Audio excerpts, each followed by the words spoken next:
aviva dentro de mim, aviva. Abra sua Bíblia em Isaías capítulo 6, versículo 1.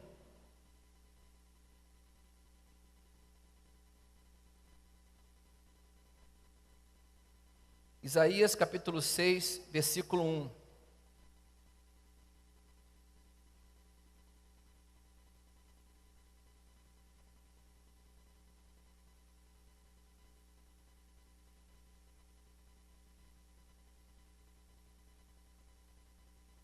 Diz assim: no ano em que morreu o rei Uzias, eu vi ao Senhor assentado sobre um alto e sublime trono, e o seu séquito enchia o templo. E os serafins estavam acima dele, cada um tinha 6 asas, com 2 cobriam os seus rostos, e com 2 cobriam os seus pés, e com 2 voavam. E clamavam um para os outros, dizendo: Santo, Santo, Santo é o Senhor dos exércitos. Toda a terra está cheia da sua glória. E os umbrais das portas se moveram com a voz do que clamava, e a casa se encheu de fumo. Então disse eu: ai de mim, que vou perecendo, porque eu sou um homem de lábios impuros, e habito no meio de um povo de impuros lábios, e os meus olhos viram o Rei, o Senhor dos exércitos. Mas um dos serafins voou para mim, trazendo na sua mão uma brasa viva, que tirara do altar com uma tenaz, e com ela tocou a minha boca e disse: eis que isto tocou os teus lábios, e a tua iniquidade foi tirada, e purificado o teu pecado. Depois disso ouvi a voz do Senhor que dizia: a quem enviarei, e quem há de ir por nós? Então disse eu: eis-me aqui, envia-me a mim. Essa mensagem foi inspirada pelo Espírito Santo na minha vida, no dia em que eu convoquei toda a macro para passar uma noite de sexta e uma parte da manhã de sábado, no dia 6 e 7 de setembro. Eu levantei pela manhã, em torno de 5h30, 5 horas da manhã, e comecei a orar ao Senhor, porque até aquele presente momento, eu não estava inspirado para transmitir uma palavra para os discípulos. Eu estava sem inspiração, sem nenhuma palavra. E eu falei: Senhor, se eu não tiver nenhuma palavra, eu vou orar com os discípulos, vou adorar a Deus, adorar o Senhor com os discípulos e vou dispensá-los. E eu comecei a orar, a caminhar pelo sítio em torno de 5h30, às 6 da manhã, e fui orando, o Senhor me dá uma palavra, eu preciso de uma palavra para os discípulos. Senhor, se o Senhor não me der uma palavra, eu não vou ministrar. Quando foi mais ou menos 6h30, eu já tinha um tema no meu coração, e o Senhor me trouxe a revelação da palavra sobre esse tema, Isaías 6, versículo 1. O tema que estava no meu coração, e Deus me deu a inspiração pela palavra, encontra em Isaías capítulo 6, versículo 1. O tema é visão, vida e paixão.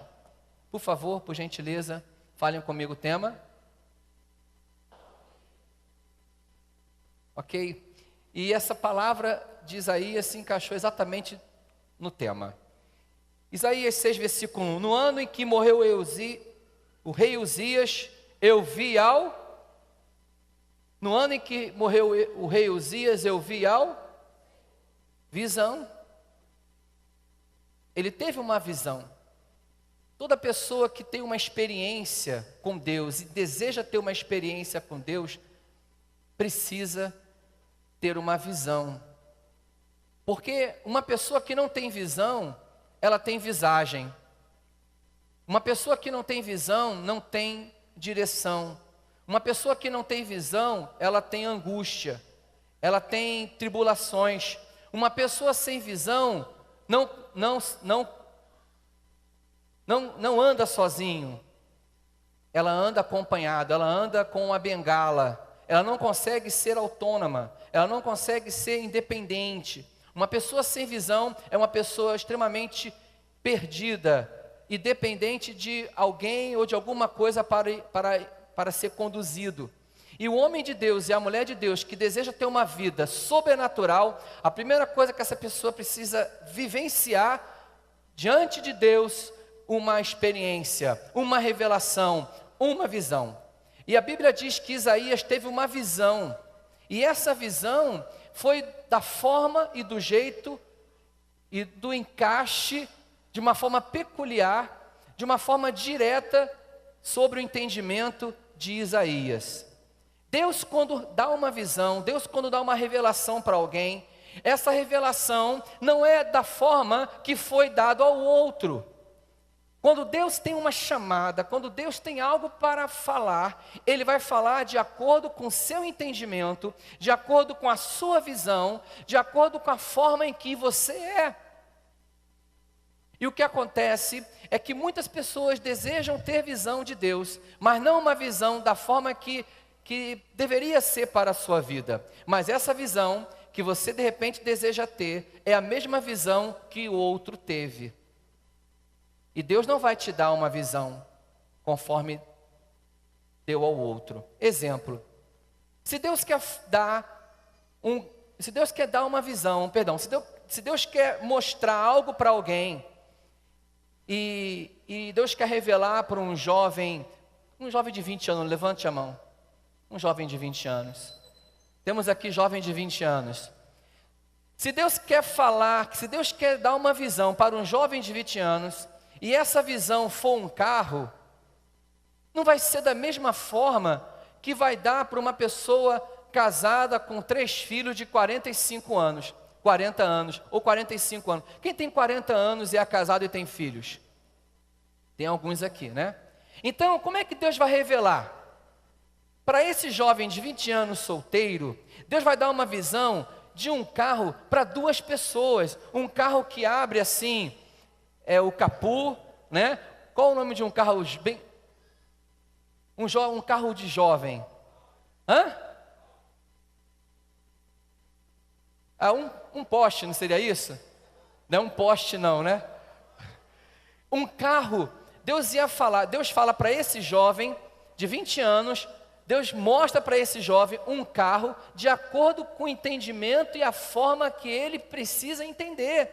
Agora, se Deus vai falar para uma pessoa de 40 anos que tem filhos, Ele vai mostrar um carro de garotão? Ele vai mostrar uma Hilux, cabine dupla, que cabe toda a família, não é isso?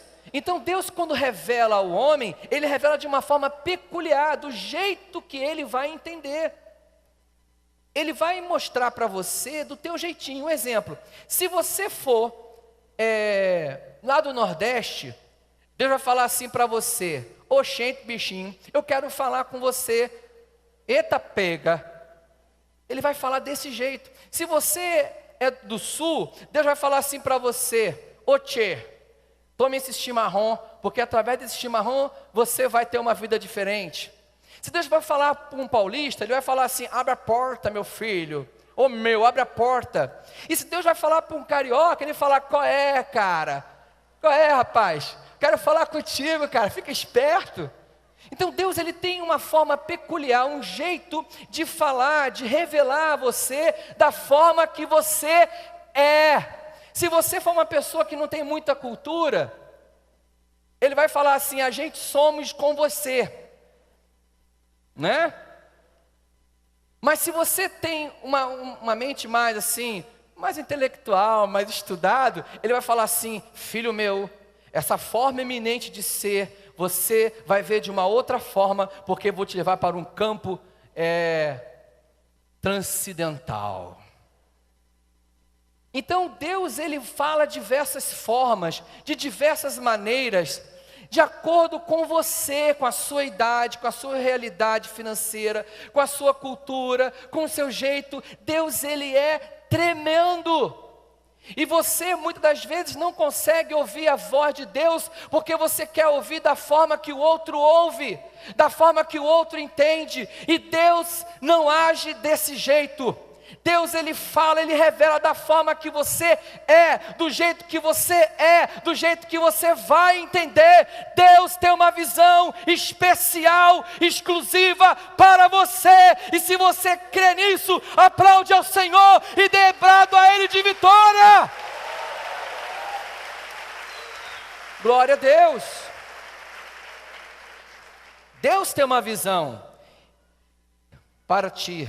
E qual é a visão que Deus deu para Isaías? Eu vi ao Senhor, olha só o que ele viu, assentado sobre um alto e sublime trono, e o seu séquito enchia o templo.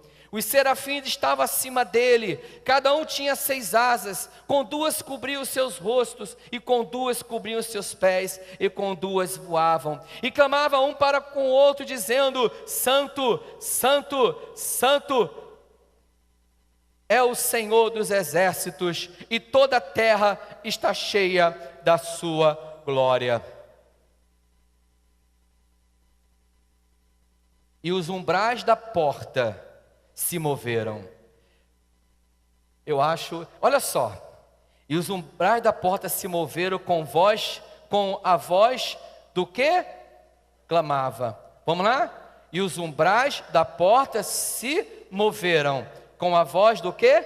Clamava. A voz, com certeza, ele não conseguiu identificar essa voz, porque antes dele identificar essa voz, antes dele entender qual era a voz de fato para ele, ele precisou de passar pela vida, precisou de se consertar, de mudar o caráter dele, de reconhecer os seus pecados. É por isso que ele fala assim: e se moveram com a voz do que clamavam.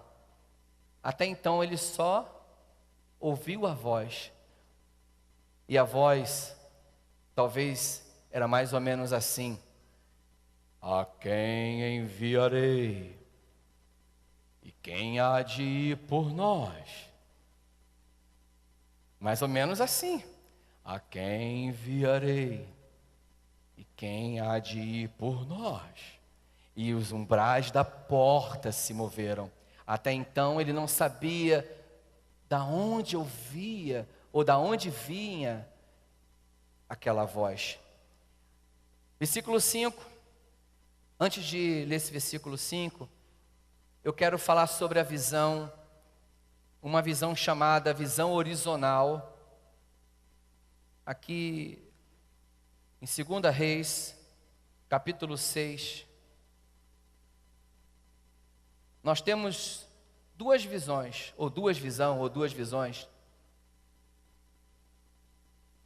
A visão horizontal e a visão horizontal. A visão, isso você não vai achar no seu Google não, tá? Pode ir lá no seu Google, você não vai achar isso não, tá?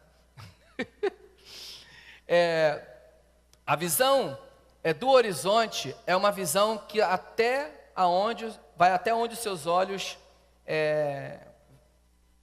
contemplam, né? Vê lá. Mas a visão horizontal é uma visão além do horizonte. A visão horizontal é uma visão cansativa. Chega uma hora que você enjoa dessa visão. Mas a visão horizontal é uma visão além. É uma visão que transforma radicalmente as nossas vidas. Vamos fundamentar esta palavra aqui em 2 Reis, capítulo 6, versículo de número 13. Olha só o que diz assim, olha só o que diz. E disse ele: vai e vê. Falem comigo. Vai e vê. De novo. Vai. Onde ele está, para que envie e mande trazê-lo. E fizeram saber dizendo: eis que está em Dotã. Então enviou para ali carros e cavalos e um grande exército, aos quais vieram de noite e cercaram a cidade. E o moço do homem de Deus se levantou muito cedo e saiu, e eis que um exército tinha cercado a cidade com carros, com cavalos e carros. E o seu moço lhe disse: ai, meu senhor, que faremos? Qual é a visão que ele teve? Qual é a visão do moço? Uma visão horizontal. Ele viu no horizonte, ele viu na sua frente cavalos, carros, inimigos para destruir a sua vida. E como é que funcionou o seu emocional? Como é que ele se expressou nas suas emoções? Ai! Quando você leva uma topada, quando você se machuca, o que você faz? Ai! É uma expressão de dor. Ele sentiu uma dor. Qual é a dor? A dor da morte. O medo de morrer. Porque a sua visão era uma visão horizontal. Ele estava contemplando o horizonte.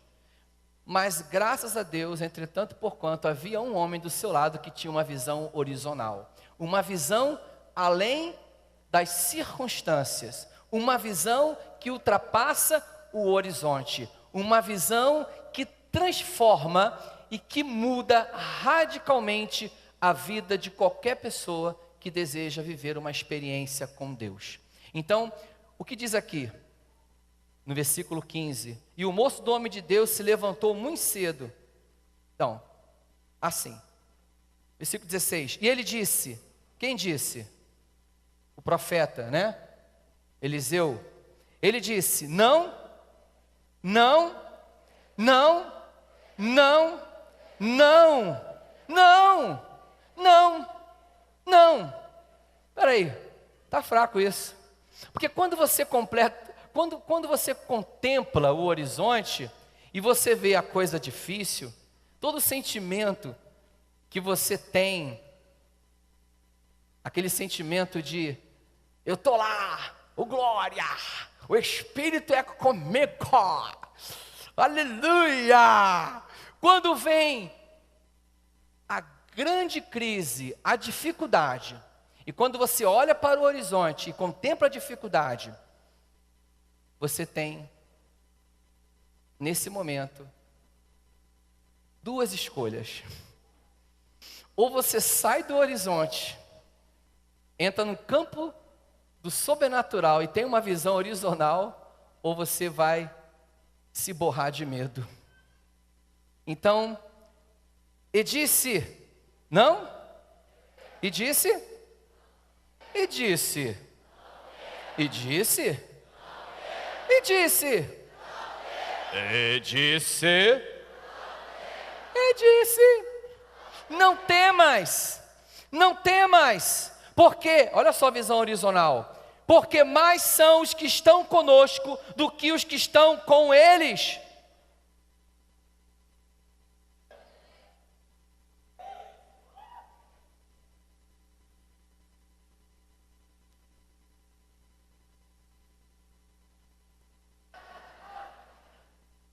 É. Isso é empolgante, não é? Para quem tem visão horizontal.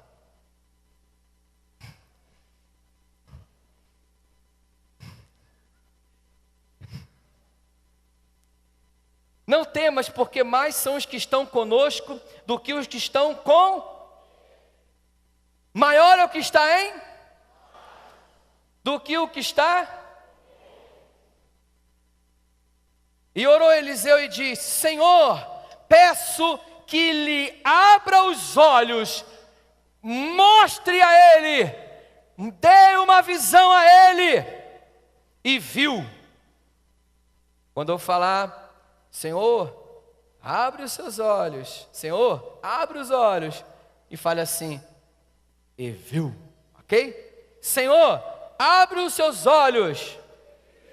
E ele viu. O que ele viu? Eis que o monte estava cheio de cavalos e carros de fogo em redor de Eliseu. Aleluia! E como disseram a ele, Eliseu orou ao Senhor e disse, fere-te, peço-te, esta gente de cegueira. Olha, Deus, quando dá uma visão para o homem que tem uma visão dada por ele, quem está ao seu redor, quem quer lutar contra ele, fica perturbado, fica cego, não entende nada, porque as coisas espirituais são loucuras, são diferentes para aqueles que são naturais. E Deus, quando dá uma visão para o homem de Deus, ele cega aqueles que não entendem e que só contemplam o horizonte. Deus quer descortinar, Deus quer abrir a sua visão para que você veja o sobrenatural, para que você veja que ao teu lado existe anjos que pelejam ao seu favor. E se você crê nisso, aplaude ao Senhor, clame a Ele e louve o nome dEle.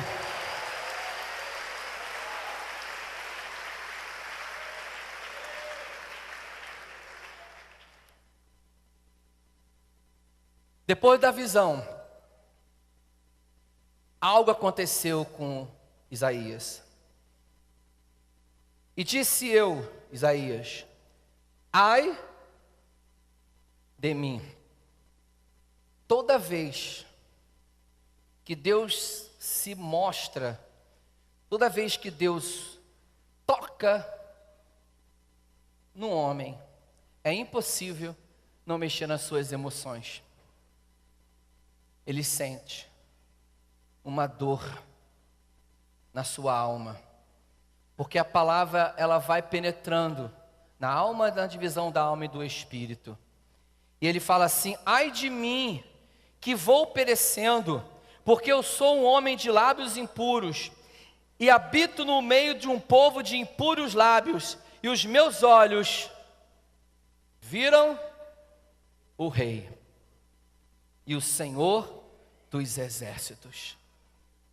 Quando ele, naquele momento, ele reconheceu o seu pecado, porque ele separou ele com o povo.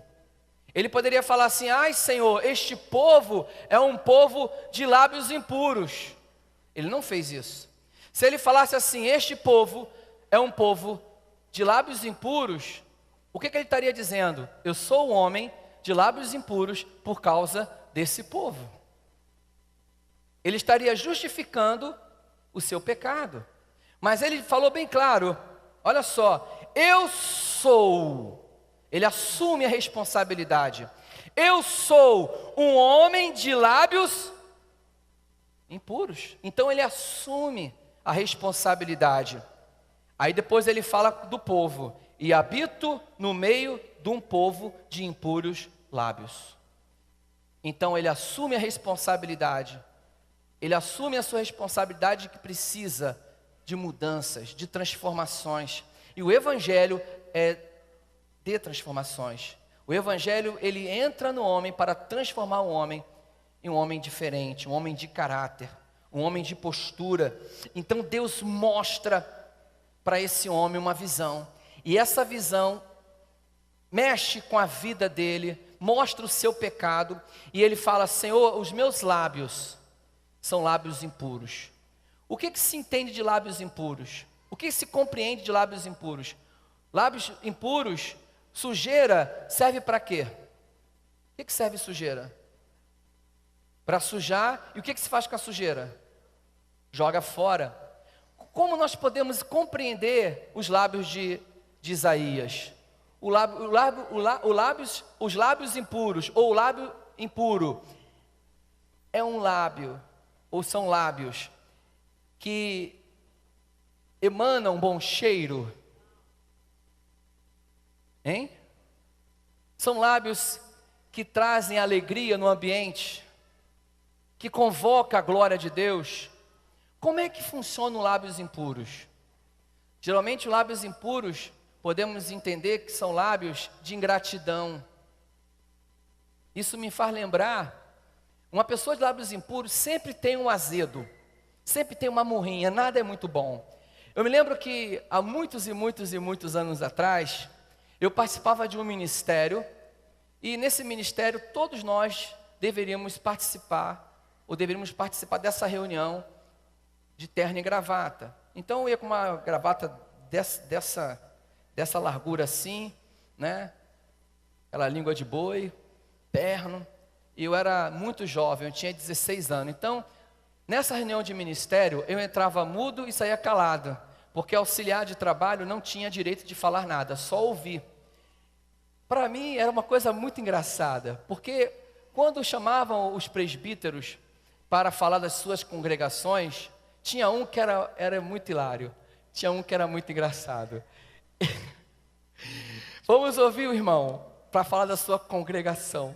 Aí o irmão chegava, falava assim: quero nessa hora, né, agradecer a Deus e dizer que eu tenho vários obreiros abençoados, mas eu tenho um obreiro.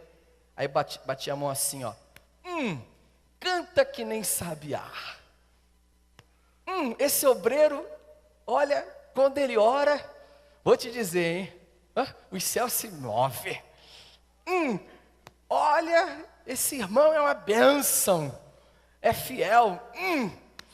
Aí botava a mão assim, mexendo a gravata, mas tem um porém, só chega atrasado.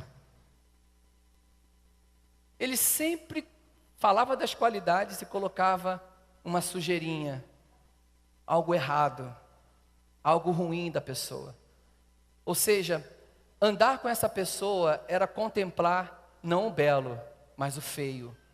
Porque a beleza a beleza desaparecia quando ele começava a pontuar algumas coisas ruins dessa pessoa. Então, lábios impuros geralmente é assim.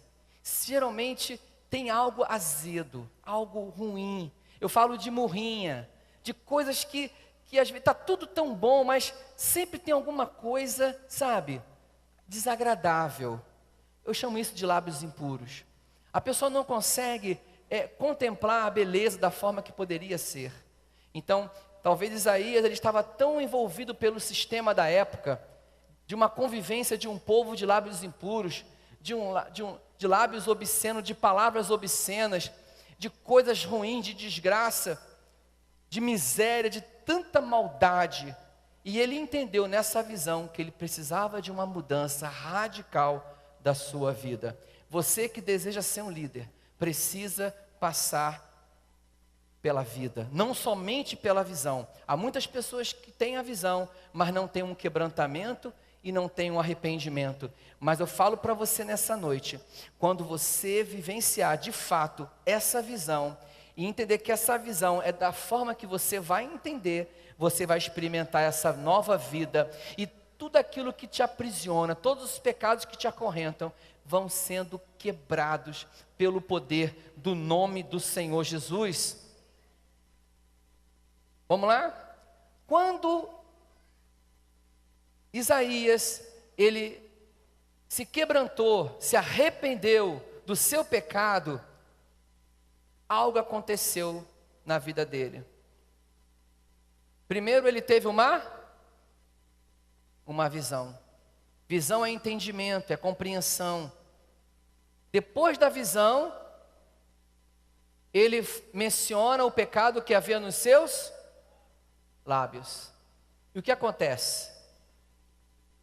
Mas um dos serafins voou para mim, trazendo na sua mão uma brasa viva, que tirara do altar com uma tenaz, e com ela tocou na minha boca, e disse: eis que isto tocou os teus lábios, e a tua iniquidade foi tirada, e purificado o teu pecado.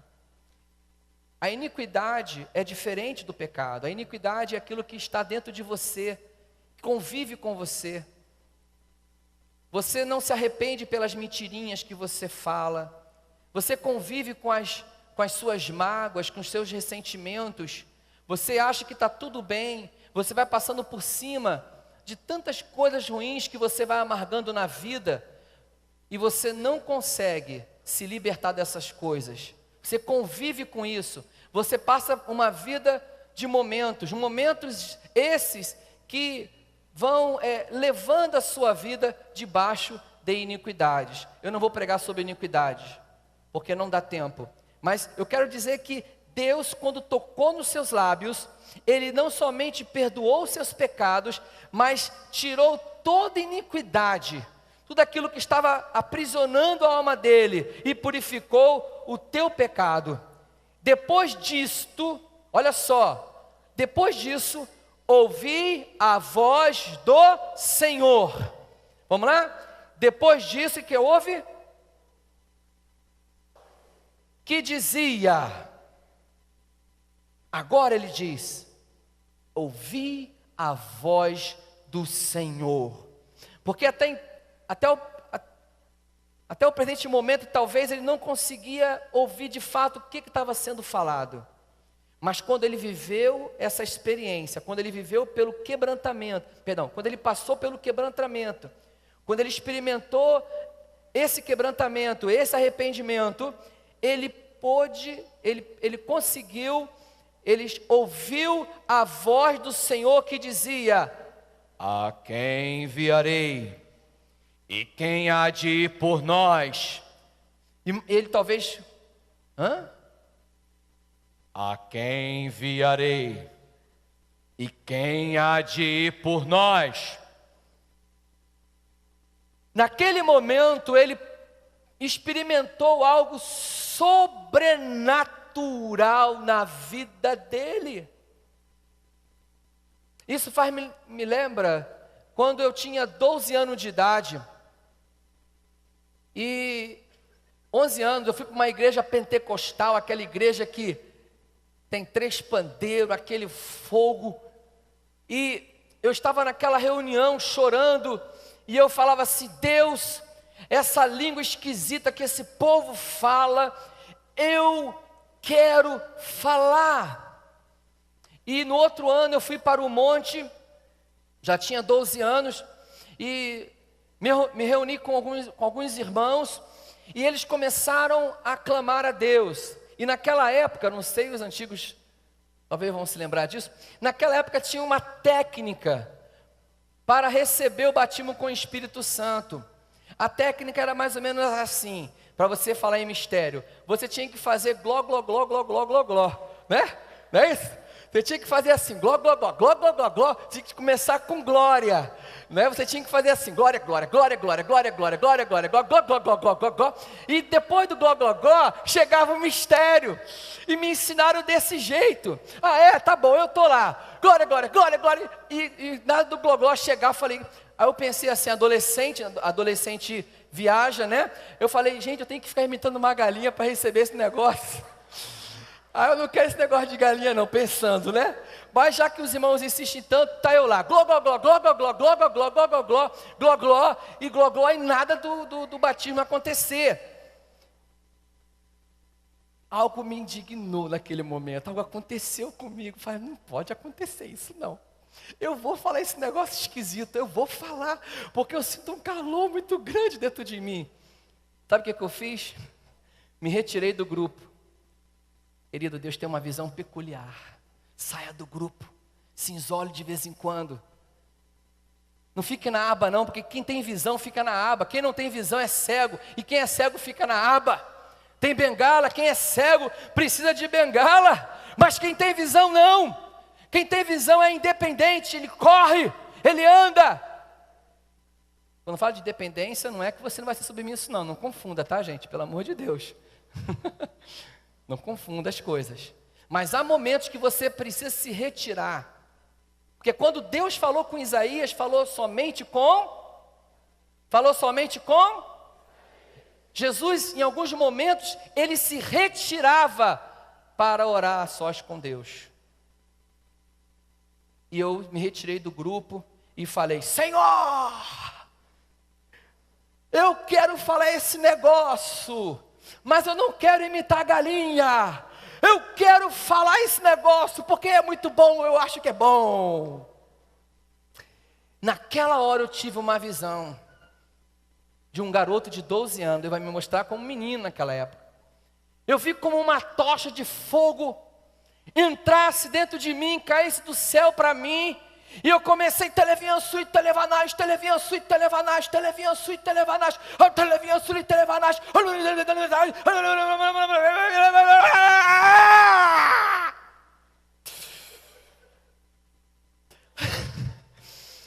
Sabe o que eu fiz? Voltei para o grupo.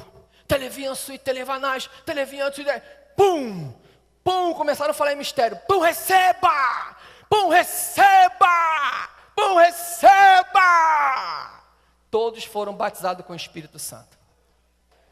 Você precisa ter um momento com Deus a sós, porque Deus ele quer falar exclusivamente dentro do teu coração, da forma em que você é, não espere mudar, abra teu coração, porque quando a revelação se manifestar, os pecados, as iniquidades serão arrancadas da sua vida, e você vai ter uma experiência sobrenatural com o Espírito Santo. E se você crê nisso, por um momento, fique em pé, aplaude ao Senhor, vibre diante dEle, porque Ele está neste lugar.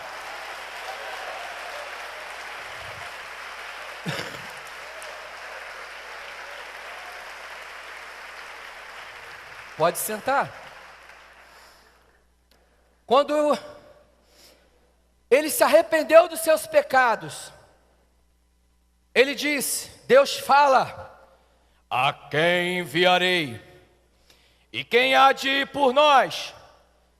Então disse eu, aí sim que deu o momento, eis-me aqui, envia-me a mim. Isso é paixão, vida, visão, vida. Só os apaixonados têm coragem. Eu me lembro que na época que eu namorava a minha esposa, em 1982, 83, eu era um garoto novo, bem jovem, tinha uns 15 anos, apaixonado, né? Muito apaixonado. Os apaixonados fazem loucuras. E eu pegava o 896 aqui na praça de Pavuna, às 11h30. Só que eu ficava contando os minutos para tricotar com a Ruth, para ficar conversando. Era tanta conversa. Eu ficava contando os minutos.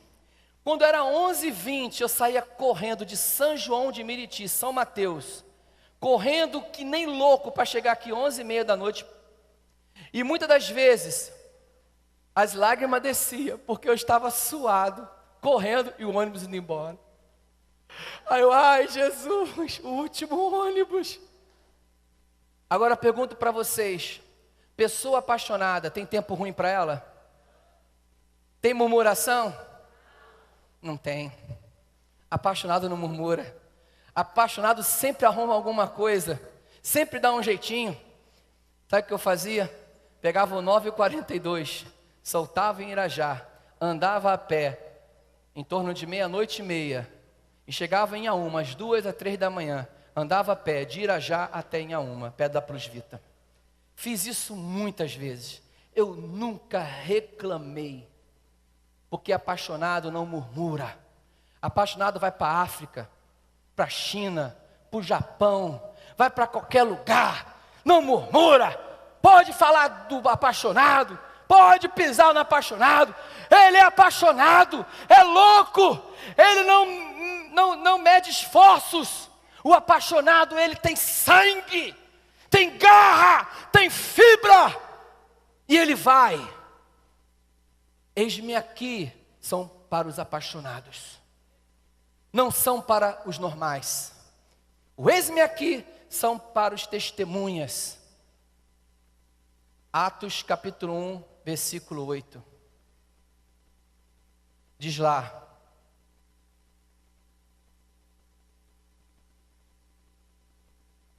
o que diz Atos 1:8? Recebereis poder ao descer sobre vós o Espírito, e ser-me-eis minhas testemunhas, tanto em Jerusalém como em Judeia até aos confins da terra. Testemunhas. Só pode verdadeiramente ser uma testemunha se for apaixonado. Porque a testemunha, ele dá a vida, ele morre. Vamos ver aqui na Bíblia, Atos capítulo de número 8.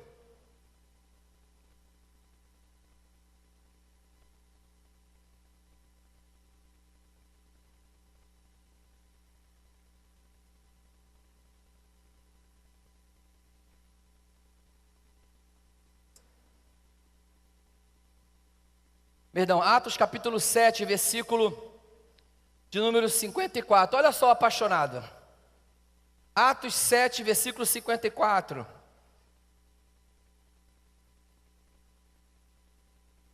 Atos 7, versículo 54. E ouvindo ele isto, enfureceu-se em seus corações, e rangeram os dentes contra os religiosos. Geralmente eles rangem os dentes quando contemplam um apaixonado, porque ele não consegue romper. Então o que resta para o religioso é a inveja e o ciúme. Dominar a inveja e o ciúme requer preparação do sujeito e uma entrega total ao Senhor e uma confissão desse pecado. Se o teu coração possui ou contém inveja e ciúme, não tenha vergonha de confessar. Porque quando você confessa, você alcança misericórdia. E essa iniquidade é retirada dentro de você. Então, ranger os dentes de ódio, de inveja, porque o rosto de Estevão brilhava, porque ele era um homem apaixonado. Uma pessoa apaixonada, os seus olhos brilham. Uma pessoa apaixonada tem luz, tem algo diferente. E a Bíblia diz, mas ele estando cheio do Espírito Santo, versículo 55, fixando os olhos no céu, viu a glória de Deus, e Jesus que estava à direita de Deus, e disse, eis que vejo os céus abertos. Ele não mais teve a visão horizontal, ele não mais contemplou as circunstâncias, ele não mais ficou olhando para aquela situação. Ele levantou as mãos e vejo, eis que vejo os céus abertos.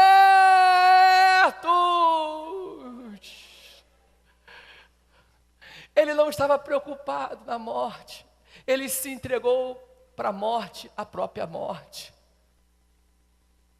É por isso que ele está aqui na Bíblia. Se você quer fazer parte do livro dos heróis, você precisa entender isso. Grande Martin Luther King disse, se o homem não descobriu nada pela qual morreria, ele não está pronto para viver. Não está pronto. Olha só o que ele diz. Ele tinha todas as razões do mundo para culpar a Deus. Ele tinha todas as razões do mundo para dizer, Deus, eu fui fiel ao Senhor, no final da vida o Senhor prepara isso para mim. Mas uma pessoa apaixonada, e que diz diante de Deus, eis-me aqui, envie-me a mim, ele não vê o horizonte, ele tem uma visão além, uma visão horizontal. Ele disse, eis que vejo os céus abertos, e o Filho do Homem que está em pé, a mão à direita de Deus.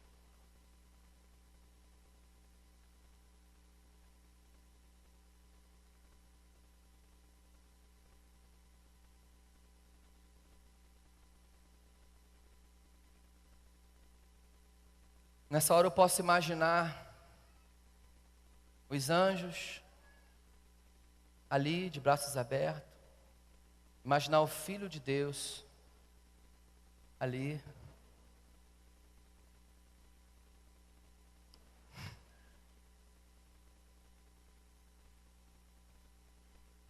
a mão do Senhor Jesus. Vem apaixonado, venha louquinho meu, vem apaixonado, chegou a tua hora, vinde, bendito do meu Pai, possuí por herança o que está preparado desde a fundação do mundo. Os apaixonados são totalmente diferentes. Os apaixonados eles se entregam de corpo e alma e espírito. E nessa hora eu gostaria que você ficasse em pé neste momento, nessa hora. Fique em pé, por gentileza. Apague as luzes. Deus convoca pessoas, mas não tem como você ser verdadeiramente apaixonado se você não passar pela visão, não passar por uma vida quebrantada e arrependida. Se você experimentar e viver uma visão, e passar por uma visão e viver essa visão, você vai se quebrantar, vai se humilhar, não vai ter vergonha de confessar os seus pecados, seja quais ele for. Aí Deus, Ele vai te chamar: a quem enviarei, e quem há de ir por nós? E você, apaixonado, vai dizer: eis-me aqui, envia-me a mim. Só os apaixonados conseguem verdadeiramente atender a convocação de Deus. Aviva, aviva, aviva.